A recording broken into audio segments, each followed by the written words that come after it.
इथे मी एका भांड्यामध्ये 1 वाटी दूध गरम करायला ठेवलं आणि त्यात 1 वाटी पाणी टाकून घेतलं. म्हणजे 1 वाटी दूध 1 वाटी पाणी मी इथे गरम करायला ठेवलं. त्यानंतर एका कढईमध्ये 1 वाटी रवा घेतलाय. हा रवा छान भाजून घ्यायचा आहे. मध्यम गॅसवरती खमंग असा हा रवा भाजून घ्यायचा. सुरुवातीला रवा असाच भाजायचा, नंतर याच्यात आपल्याला तूप टाकायचं आहे. तर एक 5 मिनिटं हा रवा मध्यम गॅसवरती मी भाजून घेतलाय. आता याच्यात पाव वाटी तूप टाकून घेते. 1 वाटी रव्यासाठी पाव वाटी तूप वापरायचं आहे. आता तुपामध्ये हा रवा छान भाजून घ्यायचा आहे. जोपर्यंत हा सोनेरी रंगावर येईल आणि याचा सुगंध पसरायला लागेल इथपर्यंत आपल्याला भाजून घ्यायचा आहे. तर पुन्हा एक 5 मिनिटं मध्यम गॅसवरती हा रवा भाजून घेतला.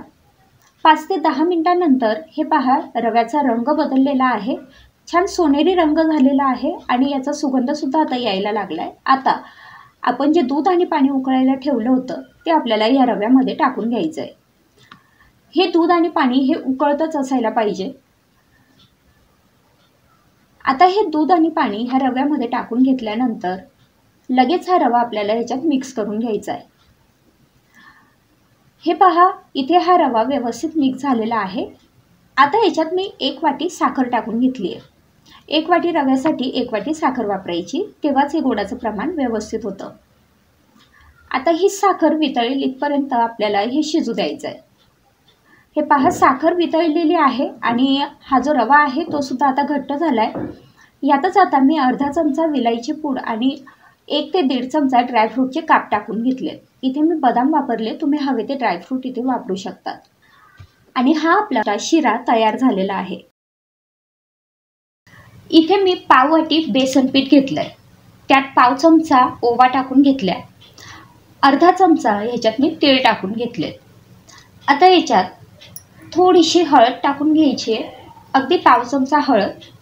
अर्धा चमचा मी इथे बॅडगी लाल तिखट टाकून घेतलंय. तुम्ही तुमच्या आवडीप्रमाणे तिखटाची क्वांटिटी कमी जास्त करू शकता. चवीपुरता मीठ टाकून घेतलं आणि 1 चमचा तेल टाकून घेतलंय. आता थोडं थोडं पाणी टाकायचं आणि आपल्याला याचं बॅटर बनवून घ्यायचं आहे. रनिंग कन्सिस्टन्सीचं हे बॅटर आपल्याला बनवून घ्यायचं आहे. तर हे पहा, तुम्ही इथे बघू शकतायत आपले जे बॅटर आहे ते इथे तयार झालं आहे. बॅटरमध्ये अजिबातच गुठळ्या असायला नको. आता गॅसवरती मी तवा गरम करायला ठेवला. तव्यावर थोडंसं तेल टाकून घेतलं आणि हे तेल ह्या तव्यावरती पसरून घेतलं. तवा पूर्णपणे गरम झाला की त्यावरती मग आपण जे बेसनाचं बॅटर बनवलं होतं त्याचा अशा पद्धतीने डोसा लावून घ्यायचा आहे. हे पहा, डोसा लावून झालेला आहे. वरून पुन्हा मी थोडंसं तेल टाकून घेतलं आहे. तेलाऐवजी तुम्ही तुपाचाही वापर इथे करू शकता. आता मध्यम गॅसवरती हे जे धिरडं आहे किंवा डोसा आहे हा मी छान भाजून घेते. डोसा भाजत असताना आवश्यकतेप्रमाणे तेल तुपाचा आपण इथे वापर करू शकतो. तर अगदी झटपट आणि 2 मिनिटात तयार होणारा असा हा पदार्थ आहे जो तुम्ही कधीही डब्याला देऊ शकता. तर हे पहा, हे जे आपलं धिरडं आहे किंवा डोसा आहे हा इथे तयार झाला आहे. आता हा जो डोसा आहे हा मी एका ताटात काढून घेतला. आता ह्याच्यावर शेंगदाण्याची चटणी टाकून घेतली. शेंगदाण्याची चटणी घरीच तयार केलेली आहे. आता याच्यावर थोडंसं तेल टाकून घेतलं, कच्चं तेल, आणि हे चांगलं पसरून घेतलं. आता याचा छान रोल तयार करून घेतला. हा रोल मधोमध कट करायचा आणि मुलांना छोट्या सुट्टीत खाण्यासाठी झटपट असा हा बेसन पिठाचा रोल इथे तयार झालेला आहे. इथे एका मिक्सरच्या भांड्यात मी 1 चपाती घेतली. चपातीच्या अशा पद्धतीने आपल्याला काप करून घ्यायचे. आता हे मिक्सरमधनं थोडंसं वाटून घेऊ. आता याच्यात आपल्याला गूळ टाकून घ्यायचा आहे. तर इथे मी 2 चमचे किसून घेतलेला किंवा बारीक चिरून घेतलेला गूळ टाकून घेतला आहे. 2 चमचे इथे मी साजूक तूप टाकून घेतलेलं आहे. आणि आता झाकण बंद करून आपल्याला हे मिक्सरमधनं छान वाटून घ्यायचं आहे. तर हे बघा, चपातीचा हा जो चुरा आहे हा इथे तयार झालेला आहे. आता याचा आपल्याला लाडू वळून घ्यायचा आहे. तूप आणि गूळ टाकलेला आहे त्यामुळे सहज हा लाडू वळला जातो, दिसायलाही छान दिसतो, खूप वेळपर्यंत सॉफ्ट राहतो आणि त्यामुळे मुलं हा खूप आवडीने खातात. इथे मी 1 पोळी घेतली, म्हणजेच 1 चपाती घेतली आणि ह्या चपातीवरती 2 चमचे तूप टाकून घेतलंय. हे तूप या चपातीवर चांगलं पसरून घ्यायचं आहे. तूप चपातीवर छानपैकी पसरून झालं की त्यावरती आपल्याला थोडीशी साखर टाकून घ्यायची. तर इथे मी साधारण अर्धा चमचा साखर या चपातीवरती अशा पद्धतीने सगळ्या बाजूने छान पसरून टाकून घेतलेले आहे. आता ह्या चपातीचा आपल्याला रोल बनवून घ्यायचा आहे. ही तशी तर आपली पारंपरिक रेसिपी आहे किंवा पारंपरिक हा पदार्थ आहे. आपण लहानपणापासूनच साखर तूप पोळी किंवा गुळ तूप पोळी खातच आलेलो आहोत. तर अशा पद्धतीने हा सुद्धा मुलांच्या डब्यासाठी एक उत्तम ऑप्शन आहे. इथे एका ताटात 2 ब्रेडचे स्लाइस घेतलेत. आता यातल्या एका स्लाइसला मी टोमॅटो सॉस लावून घेते. तर टोमॅटो सॉस आपल्याला आवडत असेल त्या प्रमाणात आपण लावू शकतो. मी इथे साधारण 1 चमचा भरेल एवढं टोमॅटो सॉस लावून घेतलेलं आहे.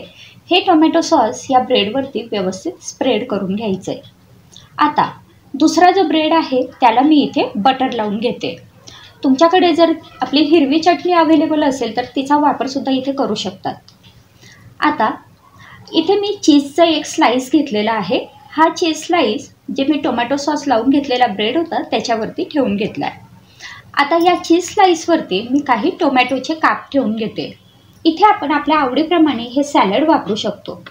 तर मी इथे फक्त टोमॅटो आणि काकडी एवढंच ठेवून घेतलेलं आहे. तुम्हाला हवं तर उकडलेला बटाटा, गाजर हे सुद्धा तुम्ही इथे टाकू शकता.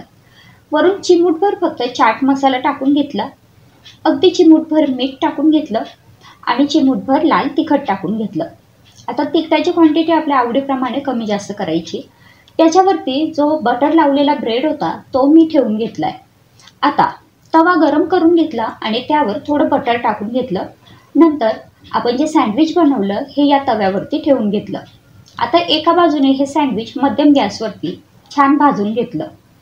पुन्हा दुसऱ्या बाजूने मध्यम गॅसवरती हे सँडविच अगदी 1 मिनिट फक्त आपल्याला भाजून घ्यायचं असतं. लगेचच हे सँडविच छान खरपूस असं तयार होतं. तर इथे हे आपलं अगदी इन्स्टंट 5 मिनिटाच्या आत तयार होणारं सँडविच मुलांच्या छोट्या सुट्टीसाठी अगदी उत्तम असं ऑप्शन आहे. अगदी झटपट तयार होतं.